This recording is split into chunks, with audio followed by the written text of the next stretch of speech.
Doutor Pedro, dentro da estrutura de um planejamento tributário, já ficou muito claro que o planejamento não é só dos tributos. Tem outros planejamentos que precisam ser feitos e um deles é a estrutura societária das empresas. Como é que você entende essa importância do empresário, principalmente quando a gente fala assim de grupos econômicos, né, que tem assim dentro do mesmo negócio várias empresas ou atividades muito segregadas ou divisões de negócio bem definidas, que como você comentou, né, às vezes aquele produto ou aquele serviço que está dentro de um bolo maior, ele pode virar um outro negócio que gera créditos e torna essa empresa mais competitiva e menos onerosa tributariamente falando. A questão que eu queria abordar agora seria o seguinte: qual que é o papel do, vamos chamar assim, bem tecnicamente falando, do direito societário ou dessa dinâmica societária, do contrato social, da estrutura das empresas? Abre uma empresa, fecha, cria, faz cisão, faz fusão. Como é que fica essa questão societária no escopo da reforma tributária? Olha, eu brinco que o direito societário é o primo feio do direito tributário, né? Eu não sei se os meninos do escritório vão concordar comigo, mas os dois andam de mãos dadas. É muito difícil a gente pensar movimentos societários que não geram impactos de cunho tributário e vice-versa, né? Então, todo planejamento ele tem que ser analisado por essas duas óticas. A gente falou aqui no passado que é necessário que no pensamento do planejamento a gente considere, tu mencionou agora, a possibilidade de divisão da empresa em outros segmentos, né? Ou a incorporação, a fusão de outros negócios para poder unificar, né, todo tanto as prestações, a venda, enfim, e os impactos tributários em um único CNPJ. Cada cenário ele vai vir com seus ganhos, suas perdas e suas dificuldades inerentes. A questão societária, ela naturalmente ela vai abarcar esse elemento tributário muito mais do que normalmente a gente imagina, né? A gente vai ter ali, por exemplo, a questão do IBS, da CBS, por uma criação de matrizes de crédito distintas que vão favorecer entradas que aplacam o preço final da minha mercadoria.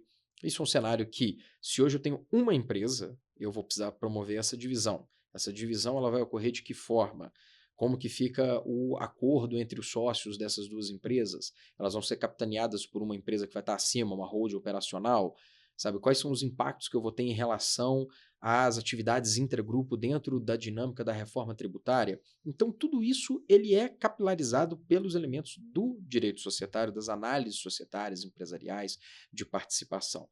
E, além disso, né, a gente precisa considerar também, por exemplo, questões de sucessão, né? Porque quando a gente fala sobre tributação, igual você mencionou mais cedo, a gente paga para nascer, paga para viver e paga para morrer, e paga mesmo. Então existe tributo pós-morte, né? A gente tem Uhum. ali a visão do ITCD e toda a reestruturação que leva isso em consideração também, esse elemento sucessório, ela entra dentro desse rol, desse todo de reestruturação, de reorganização, de planejamento para fins de otimização tributária. E uma questão, Pedro, que eu fico pensando também no planejamento, né, na amplitude que isso pode vir a ter. Se eu tenho uma empresa, um negócio, a minha visão de planejamento é uma. Agora, a gente pode ter cenários onde o empresário ele tem várias empresas, então ele vai ter que, em algum momento, harmonizar. Imagina que eu sou um multiempresário, que eu tenho uma indústria têxtil, uma empresa de consultoria na área de tecnologia e eu também faço importação de produtos. Uhum. Então, cada empresa dessa que eu mencionei vai ter um planejamento tributário específico. E que, em algum momento, eles se tocam e impactam a pessoa física. Então, o empresário que nos acompanha também tem que pensar que cada negócio que ele atua vai ter um planejamento específico e que em algum momento vai ser necessário olhar para isso simultaneamente, porque eu corro o Exato. risco de fazer um planejamento tributário para o meu negócio de importação que em algum momento vai impactar a minha fabricação, ou a minha Exato. indústria, ou a minha empresa de consultoria. Isso, com a reforma tributária, isso se acentua? acentua consideravelmente porque é o que a gente fala de sinergia entre as empresas. Não é porque são de setores diferentes que elas estão imunes a qualquer alteração ou que não podem ser aproveitadas dentro de um perfil de reorganização para maximizar a eficiência de todas elas. Isso mesmo sendo, refriso que mesmo sendo de segmentos distintos. É possível essa integração das empresas, é possível essa criação dessa sinergia entre as empresas para esse perfil de maximização tributária.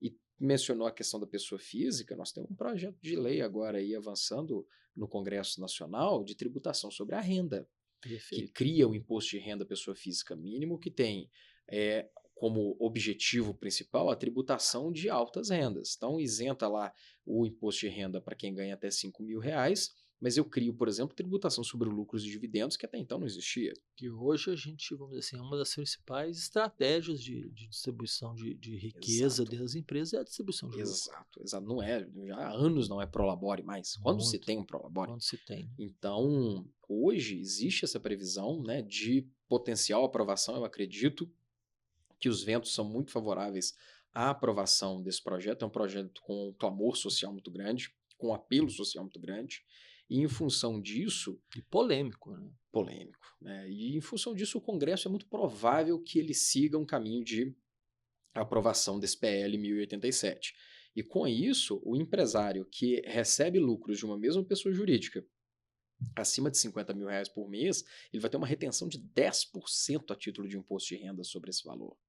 E no final do ano, no momento da declaração do ajuste, para quem ganha, para quem recebeu ao todo, não importa quais sejam as fontes, então, lucros, dividendos, salário, enfim, qualquer renda acima de R$ 600.000 vai passar a ser tributado por esse imposto de renda pessoa física mínimo, que vai de 0 a 10%, uma alíquota crescente, que vai pegar dos R$ 600.000 até R$ 1.200.000, a partir de R$ 1.200.000 para frente é 10% de tributo, já levando em consideração o que foi retido caso a pessoa receba no mês da mesma pessoa jurídica de lucros e dividendos acima de R$ 50.000.